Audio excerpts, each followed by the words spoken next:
మీరు ఏడాది పాలనలో విజయోత్సవాలు చేసుకుంటున్నారు. ఈరోజు బీజేపీ పార్టీ 6 అబద్ధాలు 66 మోసాలు అనే పేరుతో ఈరోజు బహిరంగ సభ నిర్వహిస్తారు. దీనిపైన బీజేపీ పార్టీకి తెలంగాణ విషయంలో మాట్లాడే హక్కే లేదు. ఎప్పుడు కూడా అభివృద్ధి మీద వారు అంట కాగలే, కులము మతము అదే వాళ్ళ ఎజెండా.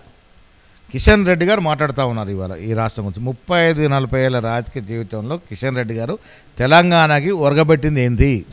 నేను సూటిగా సవాల్ విసురుతున్నా, రమ్మనండి చర్చకి. ఏం చేశారు తెలంగాణ కిషన్ రెడ్డి గారు? ఇలా కేంద్రంలో మంత్రిగా ఉన్నారు, మీరు గత కొన్నేళ్ళుగా మంత్రిగా ఉన్నారు.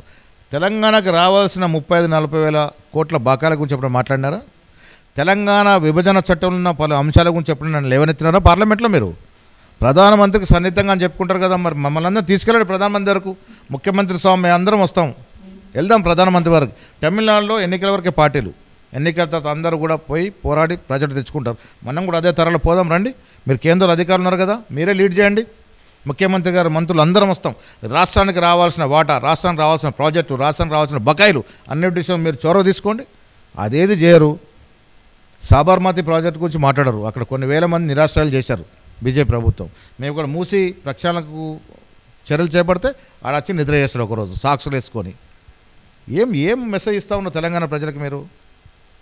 మూసి విషయంలో నిరాశ్రయమైన ప్రతి బీదవాడికి ఇల్లు ఇస్తూ ఉన్నాం, 5,000 డబ్బులు ఇస్తూ ఉన్నాం, పిల్లలకి స్కూల్లో సీట్లు ఇస్తూ ఉన్నాం, ఏమి తక్కువ చేయట్లేదు. మీరు తెలంగాణకి ఏదైనా చేసి మాట్లాడితే అర్థం ఉంటుంది, మీకే సొగసది. దక్షిణ ఉత్తరంలాగా బండి సంజయ్ ఉత్తరాన్ని చూస్తే మీరు దక్షిణాన్ని చూస్తారు, ఈటల రాజేందర్ తూర్పు చూస్తే మా అరుణక్క పరమడకు చూస్తుంది. మీకు సఖ్యత లేదు, మీరు తెలంగాణ గురించి మాట్లాడతారు. రండి, మేము స్వాగతం పలుకుతూ ఉన్నాం మీకు. తెలంగాణ అభివృద్ధిలో మీరు కూడా భాగం కండి. ఎన్నికల వరకే పార్టీలు, ఇవాళ కేంద్రంలో బీజేపీ ఉన్నా, రాష్ట్రంలో కాంగ్రెస్ ఉన్నా, కలిసి తెలంగాణ అభివృద్ధి చేసుకోవడానికి మేము సిద్ధంగా ఉన్నాం.